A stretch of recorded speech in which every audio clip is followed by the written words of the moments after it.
Hello mga Sukilabs! May pa-order for today is a customized order mga Sukilabs.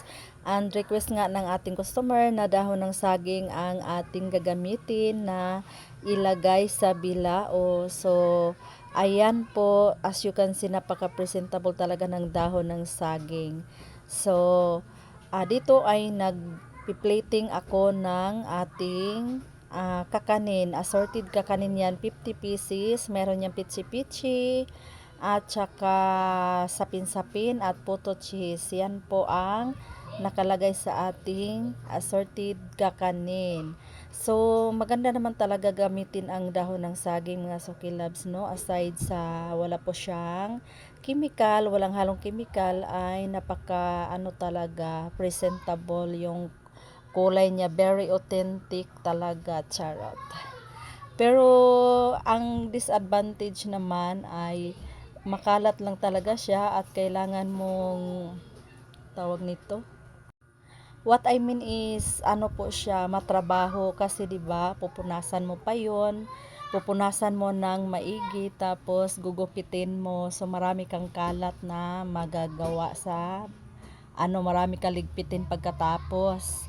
Pero okay lang kung basta 'yon ang ng ating mga customer request at saka magiging presentable ang ating mga pagkain ay okay lang po na kahit matrabaho.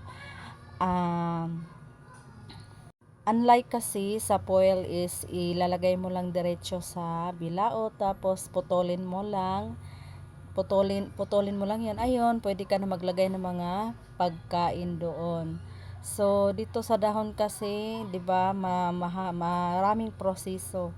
Kailangan mo pa siyang gugupitin na akma sa bilao, tapos pupunasan mo pa yan ng malala kasi alam mo naman na ang dahon ng saging ay 'di ba kukunin pa yan doon sa puno tapos malaglag sa lupa. Syempre kailangan nating linisin bago gamitin. So ayun.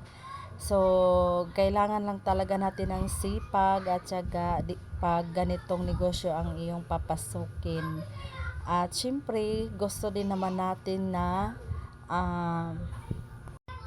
masatisfied ang ating customer, hindi lang sa pagkain kundi yung very appetizing tingnan ng mga pagkain.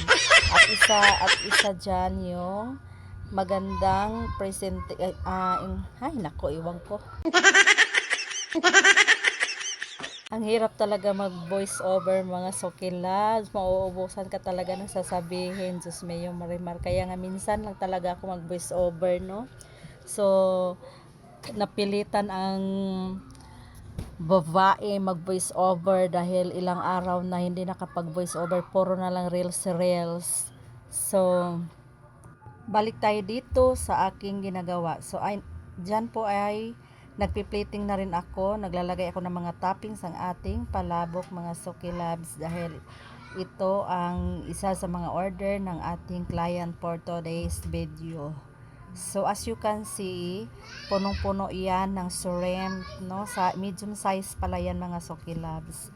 And customized order ito, siya talaga mismo nagpili ng kung ano yung gusto niyang orderin. So ayan na po, parang magic lang pag nasa video. So ayan yung ating assorted kakanin, yan yung pinakamaganda dyan. So dalawang bilao yung kanyang Shanghai, medium size na palabok, and cordon bleu. Yan lang, bye!